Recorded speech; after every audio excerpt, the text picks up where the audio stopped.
Hello friends अस्सलामु आलैकुम नमस्कार मैं आज अन्य এটা ভিডিও লৈ আহিছো আপোনালোকৰ মাজত মই কিন্তু বহুত দিন পিছত আহিছো ভিডিও লৈ লং ভিডিও মানে মই শৰ্টটো মাজে মাজে দি থাকো কিন্তু মোৰ গাটো একদম ভাল নাছিল কাৰণে মই ভিডিও দিব পৰা নাই আজি মই সিম্পল খানা বনাইছো কিনো বনাইছো তাকে আপোনালোকৰ লগত শেয়াৰ কৰিছো আৰু কেনেকৈ বনাইছো মই প্ৰথমতে বুটৰ দাইল অলপ লৈ লৈছিলো এপোৱা মান জোখৰ তিয়াই থৈছিলো মই 3-4 ঘণ্টা তিয়াৰ পিছত মই বুটৰ দাইলখিনি ধুই দেখাই পাইছো কুকাৰত দি দিছো তাৰ লগত এটা আলু পিয়াজ এটা বিলাহী আৰু কেঁচা জলকীয়া দি দিছো যে টেষ্ট অনুযায়ী নিমখটো দিব লাগিব নিমখ অলপ দিছো আদা নহৰু পেষ্ট আৰু হালধি গুড়ি জিৰা গুড়ি ধনিয়া গুড়ি অলপ দি পেলাই মই এটো 3টা হুইসেল মাৰি লম চিটি মাৰি লম 3টা মাৰিলে যথেষ্ট একদম ধুনিয়া কৰি সিজি যাব এনি জেনাৰেল মসুৰ মগুৰ দালি হলে এটা হুইসেল মাৰিলে হয় কিন্তু বুটৰ দালি যেহেতু অলপ মোটা থাকে 3টা হুইসেল মাৰিছো হেখিনি হুইসেল হয় মানে মই মাজতে ভেন্ডি কাটি লৈছো ভেন্ডি চৰচৰি বনাম এনেকে কাটি লৈছো গুটিখিনি কাটা দেখুৱা নাই আৰু ভেন্ডি বনাবৰ কাৰণে মই ইয়াতে মিক্সাৰ জাৰটোতে মই পিয়াজ অলপ সৰু পিয়াজ এটা লৈছো কেঁচা জলকীয়া পোস্তদানা বা খসখস বা পপিচিট জুনে যি কয় আৰু 2-3 ফুটা 2-3 ফুটা নহয় সৰি কেঁচা জলকীয়া 2-3টা এনেকে লৈ লৈছো লৈ পেলে পিছি লৈছো মই এনে পেষ্ট বনাই লৈছো আৰু ভেন্ডিখিনি মই অলপ ফ্ৰাই কৰি লম সটে কৰি লম অলপ কাৰণ এনেকে ফ্ৰাই কৰি ললে বিজলৰ ভাৱটো অলপ কম হয় বিজলটো অলপ কমি যায় ইমান বিজলা নহয় হেকাৰণে মই নিমখ অলপ দি পেলাই অকমান ফ্ৰাই কৰি লম বেছি ডিপ ফ্ৰাই নকৰো একদম কালাৰটো চেঞ্জ নকৰো কালাৰটো গ্ৰীনে থাকিব এয়া হৈ গল মই নমা লৈছো দেখিছে 3-4 মিনিট মান জাস্ট অকমান তেলতে ফ্ৰাই কৰি ললে হল একেলৈ এখিনি নমাই লৈছো আৰু মই যেহেতু ভেন্ডিত যথেষ্ট তেল টানি লৈছে ভেন্ডিয়ে মই তেলখিনি অলপ বেছি দিছো দেখাই পাইছে এতিয়া আৰু মই তেল নিদু ইয়াত যিখিনি তেল আছে তাতে মই পিয়াজ এটা আৰু কেঁচা জলকীয়া 2-3টা মান ফালি পেলাই ইয়াতে অলপ ফ্ৰাই কৰি লম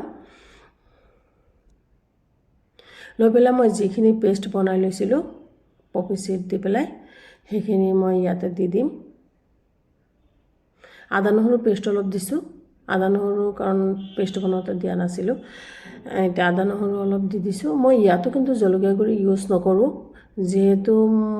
কেঁচা জলকীয়া মই পিছি দিছো আকৌ তেলতো অলপ 2-3টা মান ফ্ৰাই কৰি লৈছো হেকাৰণে মই ইয়াতো জলকীয়া গুড়ি একদম নিদু এতিয়া মছলাখিনি ভুনিবৰ কাৰণে মই অলপ পানী দি দিছো দেখাই পাইছে মছলাখিনি ভুনা হলে মই ভেন্ডিখিনি ইয়াতে দি দিম আৰু এনেকে ভেন্ডি বনাই খালে সৰু বাচ্চাও খাব পাৰিব কাৰণ জ্বলাটো একদম কম হৈছিল আৰু খাবলৈ বহুত টেস্টি হৈছিল এয়া মই পপি সিড যে পিছি লৈছিলো হেখিনি মই দি দিছো জাৰটো ধুই অকন পানী দি দিছো মানে মছলাখিনি ভুনা হ'বলৈ এখিনি গুটেখিনি বস্তু এয়া উতলিয়ে গৈছে মই টেষ্ট অনুযায়ী নিমখ অলপ দি দিছো দেখাই পাইছে এতিয়া মই যিখিনি ভেন্ডি ফ্ৰাই কৰি লৈছিলো হেখিনি ভেন্ডিখিনি ইয়াতে দি দিম আৰু মই পানী শুকোৱালৈকে এখিনি এনেকি লুটিয়ে পুটিয়ে লৰাই দিম কাৰণ পানী থাকিব নোৱাৰিব একদম যেহেতু চৰচৰি বনাইছো পানীখিনি গুটি পানীখিনি শুকাব লাগিব আপোনালোকে এনেকে বনাই খাব তেতিয়া নিশ্চয় গম পাব খুবই টেস্টি হৈছিল আমিতো ভেন্ডি ফ্ৰাই কৰি খাও বা এনি হৰিয় দিও চৰচৰি বনাব পাৰি মই আজি হৰিয় দিয়া নাই যেহেতু মই পোস্তদানা দিছো পপি সিডটো ইউজ কৰিছো এতিয়া সব পানীখিনি শুকাই গল মোৰ বেখিনিও হৈ গল চৰচৰিখিনিও হৈ গল এতিয়া মই ইয়াতে ধনিয়া পাত দি নমাই দিম দেখাই পাইছে পানী নাই একদম এখিনি হৈ গল আপোনালোকে ভিডিওটো যদি ভাল লাগে ভাল লগা কমেন্ট এটা দিব লাইক শেয়াৰ কমেন্ট কৰিব তেতিয়া মনটো ভাল লাগে কমেন্ট বিলাক দেখিলে আৰু এইখিনি মই হৈ গল নমাই দিছো আৰু মই বেলেগ এটা পেন পাতি লৈছো মই যিখিনি বুটৰ দালিখিনি হুইসেল মাৰি থৈছিলো হেখিনি কুকাৰটো ঠাণ্ডাই হল এতিয়া মই ফুৰণ দিবৰ কাৰণে ইয়াতে হৰিয় তেল দি লৈছো এটা তেজপাত 2-3টা শুকান জলকীয়া আৰু পাঁচফোৰণটো আৰু সবেই জানে মেথি জিৰা কালজিৰা এইবিলাক মিলোৱা থাকে এইখিনি মই এয়া ফোৰণ দি দিছোঁ দালিখিনি, বুটৰ দালিখিনি খুবেই টেষ্টি হৈছিলে। দালিখিনি হৈ গ'ল, আপোনালোকে যিখিনি দেখিছে অলপ পনীয়া পনীয়া, এইখিনি কিন্তু নমাই থ'লে একদম আৰু অলপ টানি পেলাই গাঢ়া হৈ যাব, ইমান পনীয়া নাথাকে। এতিয়া মই ধনিয়া পাত দি এইখিনি নমাই দিম, গেছটো অফ কৰি দিম। মোৰ দালিখিনিও হৈ গ'ল। ভিডিঅ'টো অলপ দীঘলে হৈছে, যিমান পাৰিছোঁ শ্বৰ্ট কৰিছোঁ। এতিয়া মই তিতাকেৰেলা দেখিছোঁ, তিতাকেৰেলা আৰু কাটা দেখুওৱা নাই, মই অলপ মোটা মোটা কৰি কাটি লৈছোঁ। ভিডিঅ'টো এনেই দীঘল হৈছে। তাতে মই 1 চামুচ চাউলৰ গুড়ি, 1 চামুচ কৰ্ণফ্লাক্স কৰ্ণফ্লাৱাৰটো দিছোঁ, আৰু ইয়াতে মই জলকীয়া গুড়ি দিছোঁ, অলপ আদা নহৰু পেষ্ট দিছোঁ, আৰু মই গৰম মছলা কৰি লোৱা ঘৰতে নিজে বনাই লোৱা 1 চামুচ দিছোঁ, আৰু টেষ্ট অনুযায়ী নিমখটো দিবই লাগিব,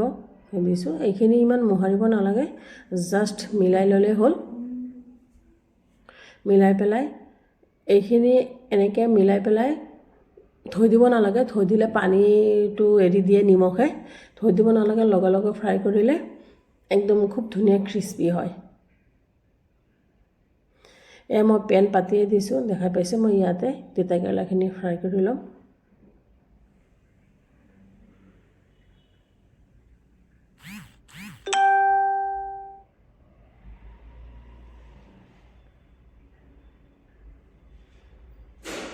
মই তিতাকেৰেলাখিনি এনেকৈ দি লৈছোঁ, এইটো লুটিয়াই পুটিয়াই মই একদম ক্ৰিস্পি কৰি ভাজি ল'ম।